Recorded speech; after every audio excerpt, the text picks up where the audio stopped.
Learn how to grow your association membership by demonstrating value and doubling your staff. Winning with Bianca Jade Parsons, Executive Director at the Alberta Food Processors Association. On today's episode of the Executive Wins Podcast. Welcome to the Executive Wins Podcast, where senior leaders share their biggest wins so you can get inspired and grow your business. Here's your host, Gordon Shepherd. Welcome to the Executive Wins Podcast, where senior leaders share their biggest wins so that you can get inspired and grow your business. I'm your host, Gordon Shepherd.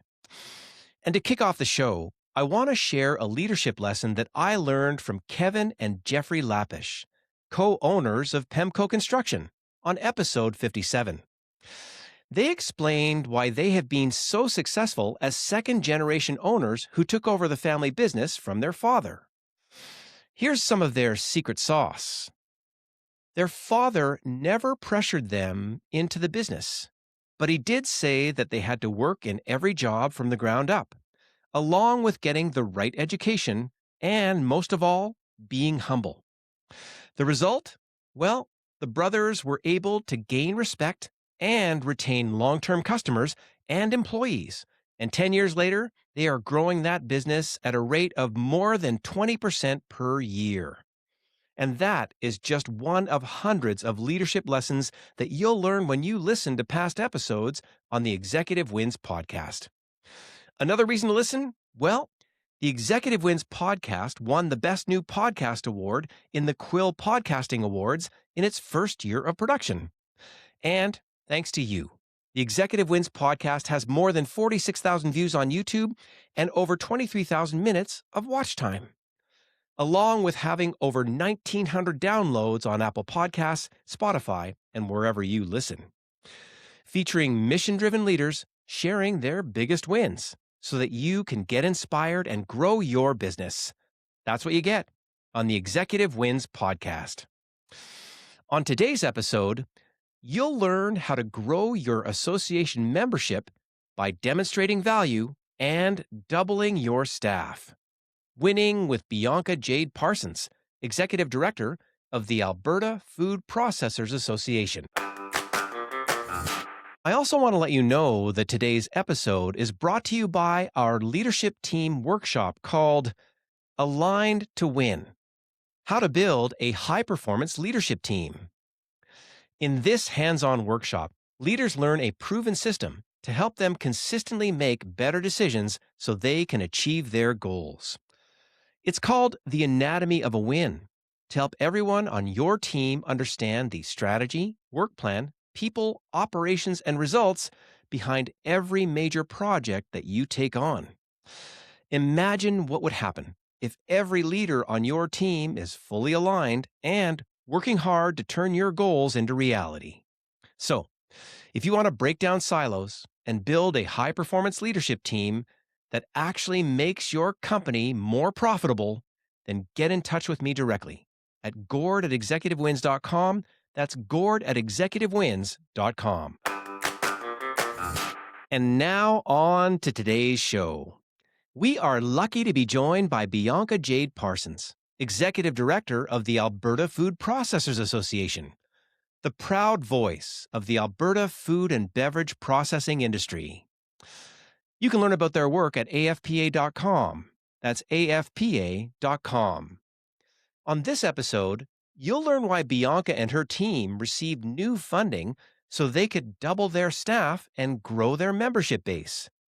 Well, that's because of the strong work they have done for their members, including helping them to navigate the complexities of tariffs, helping to maintain the highest food safety standards in Canada, and more. You'll also find out about the significance of the Made in Alberta program and how buying local can help keep over 70 cents on the dollar in the provincial economy. This episode is a masterclass in knowing when to pivot and providing the right level of value at the right time to grow your association membership base and the economy as a whole. I also want to remind you that this interview follows a specific format that I created called The Anatomy of a Win to help you learn the strategy, work plan, people, operations, and results behind every business win that you hear on this show. I really do hope that you can use this approach to reach your next business milestone. And now here's Bianca Jade Parsons with her executive win. Bianca, welcome to the show. Thank you so much. Thank you for having me. Well, we are so lucky to have you. I know when I'm sitting at a black tie event in the back of the room and we see the person who gets brought up to the front of the room to be acknowledged at chamber type events, we know we're talking to the right person, but also you have a deep history in the areas that you're passionate about, along with all the different things that you've added up along the way. It's just so exciting to have you here. But there's a lot of people that haven't met you just yet. So if you had to introduce yourself, maybe what would you say? Sure. Yeah. My name is Bianca Parsons. I'm the executive director of AFPA. So that's the Alberta Food Processor Association. We help a lot of producers throughout our province in the food and beverage space.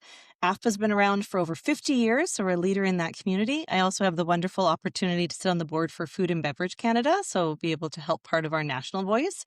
And at the end of the day, I'm also a small business owner. My husband is a distiller, so we own a distillery down in Calgary. So this is something that not only I try to help people with, but I live and breathe when I come home every night to talk to my husband.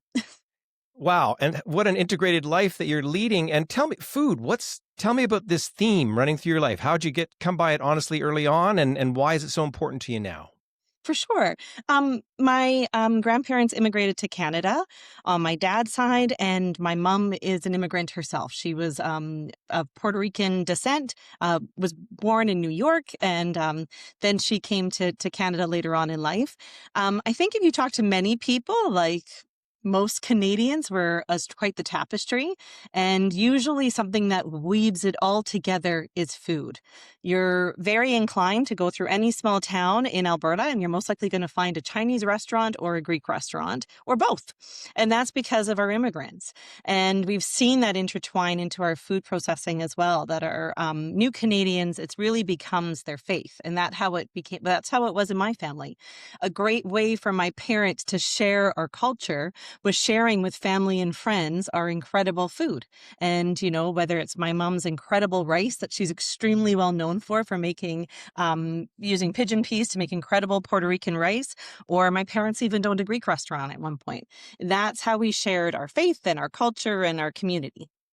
How lucky to have, sorry, I'm trying to think about places for dinner where I want to be invited now. And that rice is making me kind of want to stop here and just come on over and try it. I mean, that's just so wonderful. What a nice way to have sort of a multi-generational connection that leads to your own upbringing in this area and now being in a significant leadership role to influence the opportunities for all things food, I'm going to say, in Alberta, because there's all kinds of things that we could talk about that your association kind of deals with. But it leads me to my first question in the interview, which is to say, if you had to describe your biggest win in the work that you do, what would that win be and how would you describe it? Honestly, it's been in the last few weeks, and that is expanding our team. If anyone runs a non-for-profit, having a small team is usually the answer to success in the aspect that funding causes you to have a small team. So you give it all. You're a non-for-profit and you make sure that everything goes to your members, everything goes to the community. Very little comes back to us as an association. Recently, we had the wonderful opportunity to partner with the Alberta government and Prairies Canada, so that's out of the federal government, to be able to expand our team by double.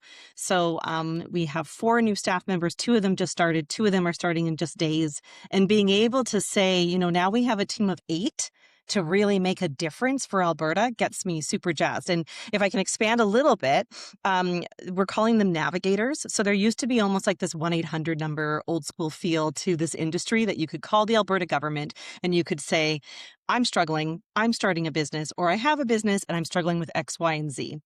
That wasn't really their forte, and they've adapted and changed. We have an incredible food facility in Leduc that's a processing center that's run by the Alberta government, but that's where they've pivoted to. So this gives AFPA an opportunity to say, hey, if you're looking at starting in the food and beverage business, or you already are, and you're struggling for wondering what's next, come to our navigators and they'll guide you through the path. Wow, there's so many steps to getting up and running in any Yeah. business, let alone the food business, let alone it's a tough business to get up in no matter which part of it you're in. But in the meantime, your association, very dedicated to the work that you're doing, you're plugging along at a certain number of employees or people that are working in the organization, doing your nonprofit break even type thinking. But you did something reputationally, you made an impact. Why would the government at different levels have the confidence to fund you to double your staff? Like, what were you doing right in a sense that allowed you to get that Sure. opportunity? I think longevity in non for profit is important to show that you can handle over the times. So, we've had now, we've been around, like I said before, for over 50 years, showing that, we're not going to just be a shot in the pan. If you give us something, that we're going to turn it into something that can last a long time, showing that we've also lasted through difficult times. It's no secret that, COVID was really hard on local food and beverage companies, and showing that, we guided them, we helped them, and we moved on to the next steps. Another big reason is tariffs are tricky. And, I always say to people, tariffs aren't something new. I think we hear it in media a lot recently. So I think the average consumer thinks, oh, this is all brand new.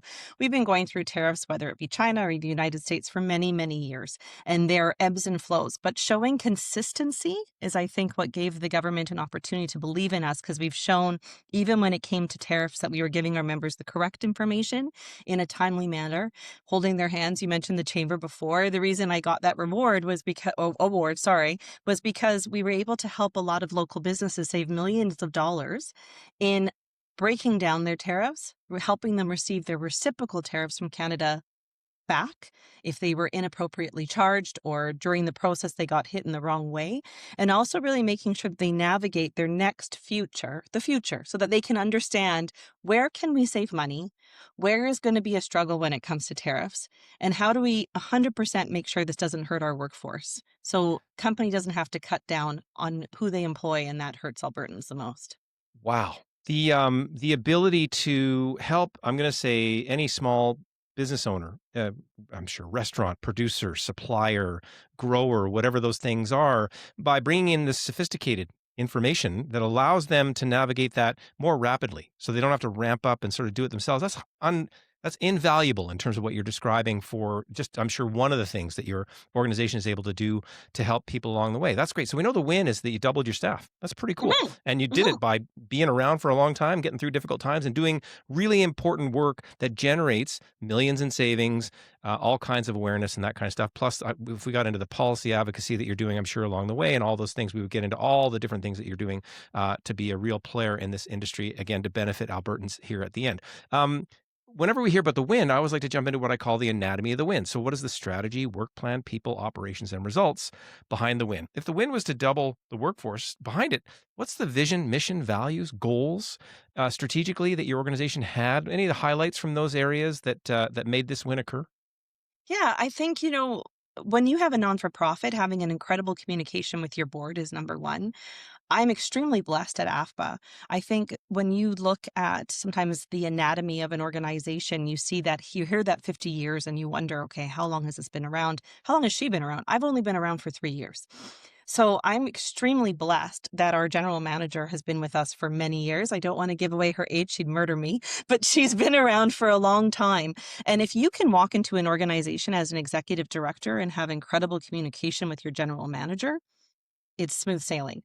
And we have an incredible, very open relationship. I just left a 2-hour meeting with her this morning, and creating a plan and, calling each other, texting each other. We work remotely, where someone might think, starting something from a remote relationship isn't the easiest process, but creating very strong professional communication from day one has been our blessing in disguise.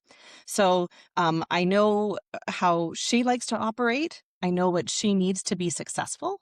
And that was clear and well defined, I feel, in the first 6 months, that has now allowed us to be able to say, okay, how can we expand our team to fill the needs that you need to be successful moving forward? To also be respectful that you've been in this organization for so many years. And I think this is a testament, her name is Melody Pashko, it's a testament to Melody that when I first started, I was getting emails saying, well, where's Melody? she's still there, right? And I was like, yes, 100%. She's our general manager and doing a phenomenal job. So I think that speaks to her tone and her professionalism and who she's created as a reputation for herself in our community. But having a strong team, I think, allows us to expand our strong team, that it's showing it's successful. Everything in non-for-profit is a little exhausting because there's not a lot of time. So now we're giving back time. And I think that's the biggest gift that we can give our members, is that we're giving them more support because we're giving our staff time. Strategically, we had a strong team in place, which then Mhm. allowed the foundational aspects to grow the team with knowing what to do with the new members. It's not just like you receive funding and you're like, because I heard that word navigator in there, and that's very Mhm. distinct. That really suits what I'm going to guess is that, if we pulled out the vision statement, the mission statement, and those things, it would really, that I think probably sums up nicely a lot of what you do for the members and the general public and Albertans that you serve along the way. So strategy, we got some highlights in there. That's great. Anytime we have a strategy, we need a work plan. Well, I'm hearing, funny enough, 50 years in the making if we had to start the original kind of work plan. But if we back up and say, wait a second, if we're going to double our staff, there's a moment where there's an idea to do that. And then Mhm. then you got to go through some grant applications or something to actually Correct. make that occur. So if we talk about, the doubling of the staff, when was it an idea and how long did that process take to kind of get into action? Yeah, so this has been a process for 2 years. So 2 years ago, we basically said if we want to hit our goal of expanding our membership, which is how a non for profit thrives, the best way we can do that is listen to our members and find out what we're missing. And one of the things that we're missing is, how do we support you to another level? The reality is, when you only have a staff of 4 people, we have someone that runs mostly our tech program. Melody runs our finances, myself doing more of the policy and advocacy work. And then we have somebody else on our team who does a lot of our events. But that takes up all of our time.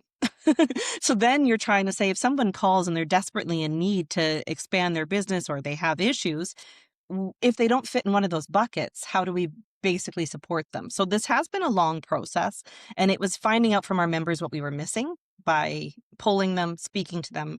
And I think it still goes back to that communication piece, that making sure that we're giving them what they want.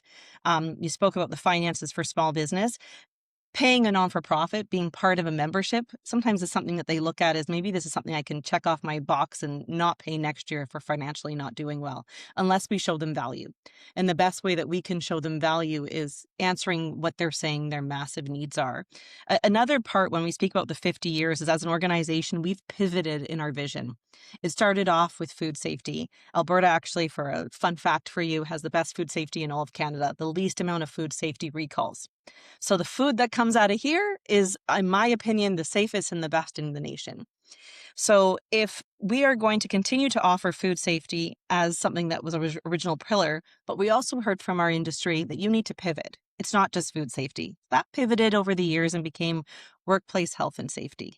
Okay, how can I, an employer, guarantee that I'm giving my staff the tools that they need to succeed?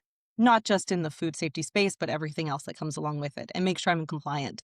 Over years and time, that pivoted. We have a program called Made in Alberta that was created by the Alberta government. How do we pivot and expand Made in Alberta? So Made in Alberta is really showing, buy local. How do we support local? So that became one of the pillars. And now the newest pillar is really getting into the advocacy and policy space to really make sure that, whether it's trade or something else, that our members are feeling protected.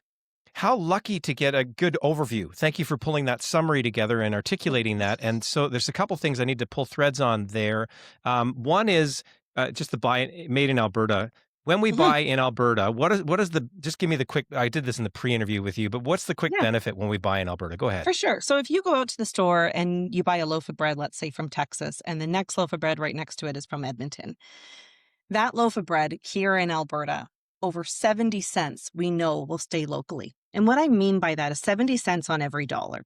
So if that company is a local bakery, then they bring that money to their staff. And then their staff most likely will go out and spend money, whether it be on a school team or a local church. Maybe they go and get their hair cut locally. So that money stays and we create that stronger circular community. If we don't have a circular ecosystem for finances, and that same amount of money is going down to the United States or wherever they're buying their bread from. So, I know sometimes maybe the difference of buying local or not is around $1, but the actual economic impact you're making is much stronger than that. And then another other side of it is I know my members are incredibly philanthropic. I experience on a day-to-day basis. I have a little guy at home. If he has a sports team or a school that's going out and asking for support, they don't call Texas. They call the local store. They call the local bakery. They call the local butcher and they say, do you mind donating? If you look at your kid's sports team, often it'll say something like Chimo Pierogi or a local company here in Alberta that someone's knocked on their door and said, can you support us? It doesn't often say Pepsi. So we just want to remind people as much as possible that when you buy local, made in Alberta, it doesn't only make you feel good, but it also can give an opportunity to have that strong circular economy right here in Alberta.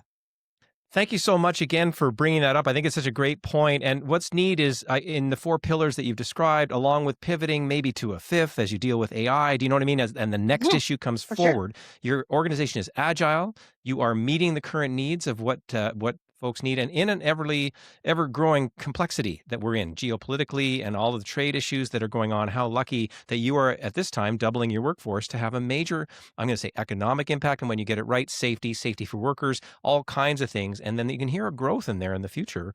No doubt that you will continue that mission to go further. Well, that's interesting. So we've got a strategy, heard lots about the strategy. We've got a work plan, this 2-year timeline backed up by 50 years behind that to get you this next move, to make this next pivot. Anytime we have a win, there's always people involved. And so it's 2 years ago and you're like, boy, we got to make this change. How would you describe your attitude through the 2 years? Easy sailing, just applied and it was check the box and we're done? Or was it ups and downs? How would you describe your attitude in making this growth occur? Terrified until you get a grant approved. I spent Christmas with our general manager writing our budget for January 1st. And we were going to be burning money like no other come March. And then I think it was January 10th, we found out about the Prairies Canada funding. And just a few days ago, we found out about Alberta government funding. So the reality is in non-for-profit is it's highs and lows. And, now we have a plan for the next 3 years financially, and that's protecting us. But, our team this morning was working on sponsorship and, what is that complete ecosystem and how do you make that complete ecosystem works? The scary thing, though, when you deal in government funding for anyone that deals in the non-for-profit space is that there's a lot of language where people say, oh, you've got this. But until you have a contract signed in front of you with a signature, it's a terrifying journey while you wait for that signature to come.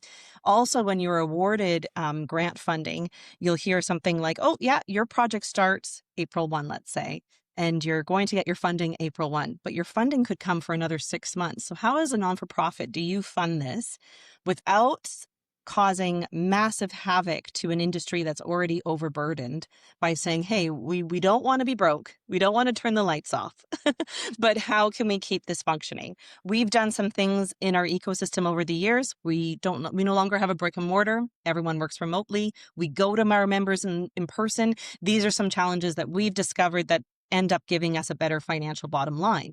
But, it's keeping the lights on literally while you're waiting for that next funding that gets a little bit terrifying. Yeah, interesting. And I mean, you're just dealing with a cash flow reality that any organization kind of deals with. Also trying to anticipate that, read the tea leaves as you try and get those next 3 years set up. I do a lot of work in my own work consulting wise with a lot of nonprofit boards. I've been in those rooms where it's like, what's this going to look like? How are we going to get these gaps covered? What are we going to do? You folks are navigating it along with the nail biting that goes along the way.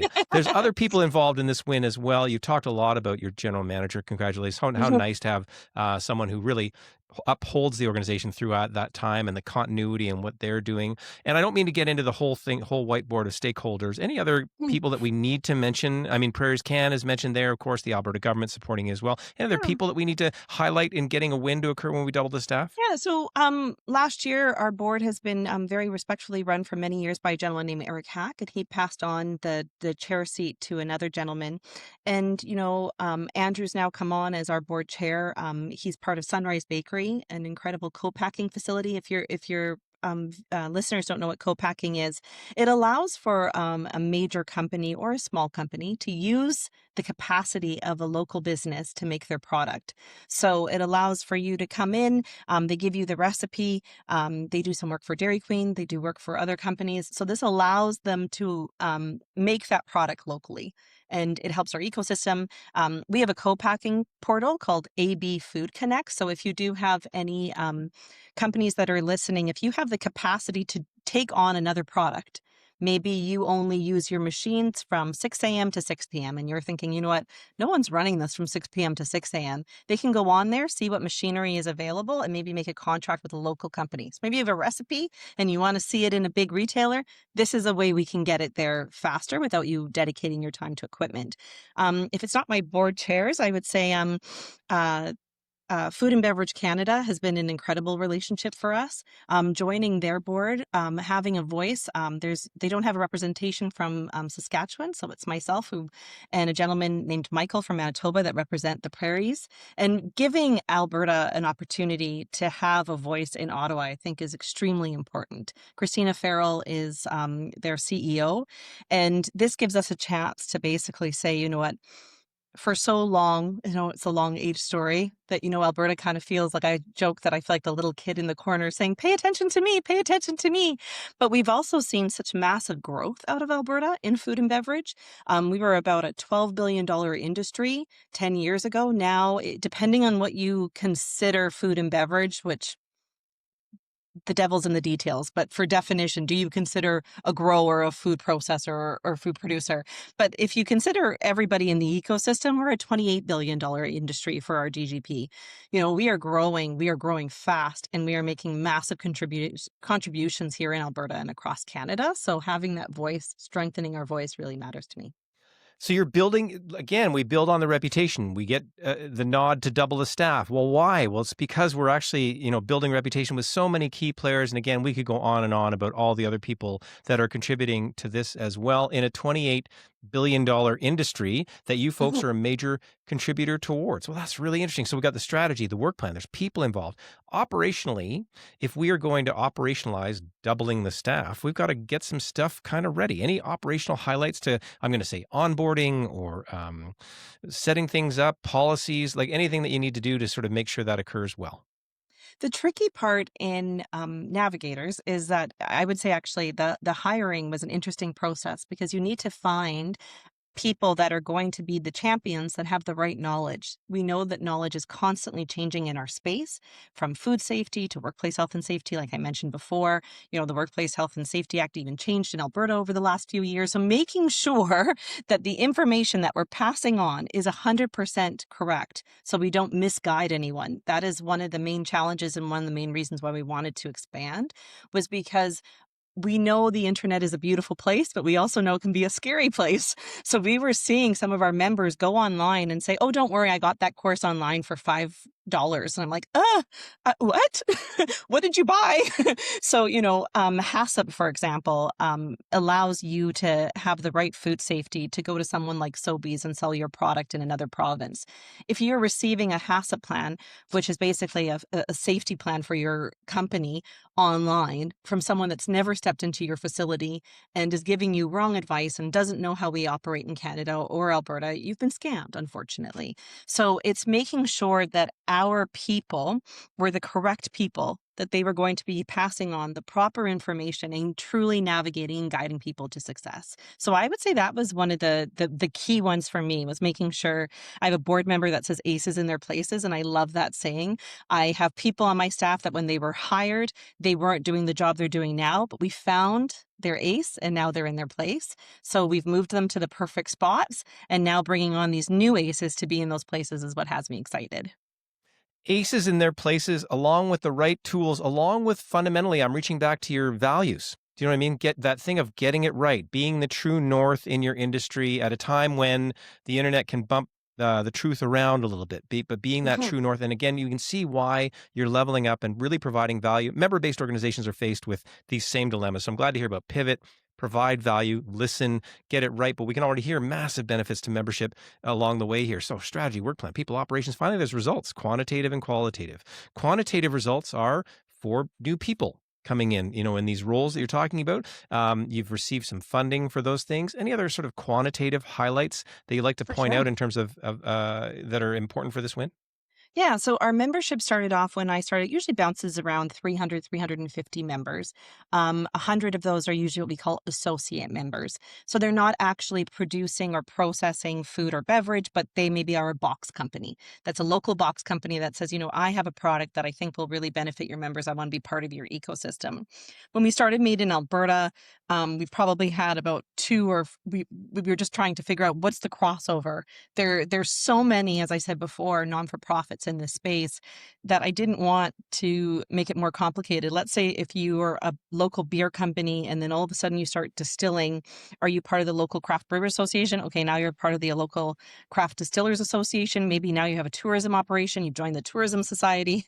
Maybe you're growing vegetables for your operation, or you're growing some seed, or you're some botanicals. Are you going to join the growers? And then are you going to join Made in Alberta? And just got so complicated, the space, and just too expensive. So what we said was there's a mini fee you can pay to be part of Made in Alberta. So that broadened our ecosystem. So from going from about 300 members at that stage, now between the two, we have over 700 companies that we're able to offer. And then as we continue to grow, our plan is to hit over 1,000 members between the two plans, which we're on target for. I think we have a few that cross over now, but we have 600 Made in Alberta, 300 in AFPA. When we take away the crossover, I think in the next 2 years, we can hit 900 members between the two. So to go from 300 members to 900 members is our growth and our financial stability in between brands.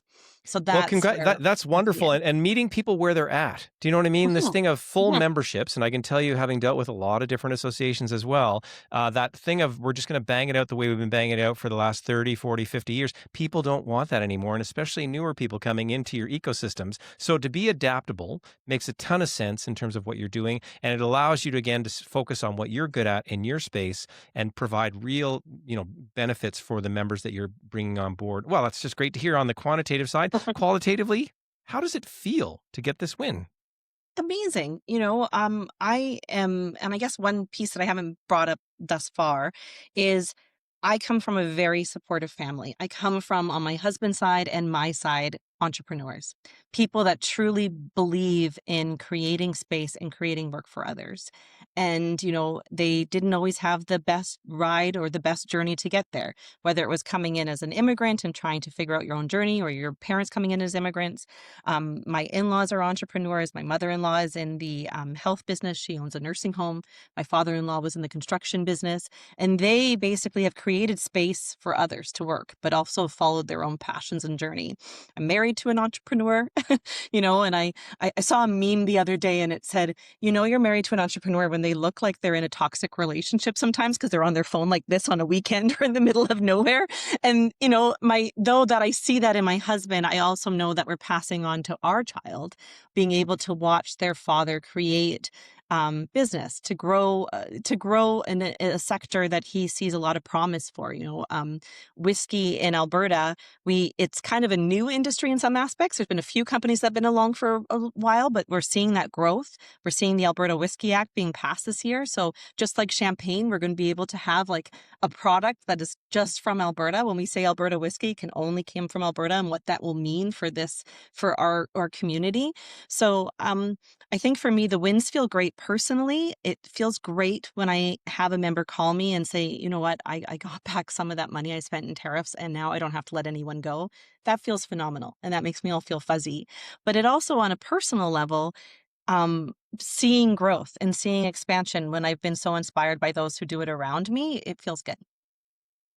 That's really, you can hear it authentically. It's real for you because, again, it's impacting your whole life. It's your family, the people that you serve, the province that you serve, now the Canada that you serve in terms of serving up at that level. It's at all those levels. Well, how lucky to get through this and really to speak with a wonderful leader who's, in the middle of all these things that are happening, and along with getting those great people on your team. Whenever I chat with leaders like yourself, I always like to say, if you had a few sentences to give to another leader on the way out here, what are some of those things that you like to pass along besides aces in places, which is a good one? I'm going to steal that one for a t-shirt now. But what sort of few sentences do you like to pass along for other leaders? I am probably the queen of pivot. Personally, I started off, we talked about this offline before, but I started off in musical theater. I pivoted and worked in broadcasting. But I always tell people that it doesn't always matter for me. I don't have a long list of education. I don't have a master's degree. I don't have any of those things. My husband, though, has 2 master's degrees and it served him extremely well. So I think pivot. If you go to university and you don't think that is your right thing to do, pivot. If you are in a career path and you have another passion that's striking a need, pivot. So I think not afraid to pivot. I was in broadcasting for years and loved it, worked in the video production space and absolutely loved it, but had this like calling and was so inspired by Made in Alberta and the work that was happening in our province that I wanted to be part of it and I wanted to help other companies succeed in that space. So I think it's okay to pivot. It's okay to pivot. That permission is great for so many people that are, thinking entrepreneurially, or leaders that may be feeling stuck and can get inspired by you. Well, we could talk on and on and on, but I want to say thank you so much for being on the show. Thank you for having me. It was a wonderful chance to talk to you. Maybe I'll go think of some more t-shirts. Put aces in their places, provide high levels of service, and know when to pivot. That is how Bianca Jade Parsons and her team win every day. Thank you, Bianca, for your inspiring win. And if you enjoyed listening to this episode, then make sure to check out our upcoming episodes, which include how to build a $100 million family business that puts people first, winning with Teresa Spinelli, CEO of the Italian Center Shop. And if you are a leader who really wants to learn how the Executive Wins coaching session can help you to grow your confidence and inspire your team, then visit executivewins.com to learn how. You can also subscribe to the Executive Wins newsletter to stay up to date on the podcast, live events, education opportunities, and more.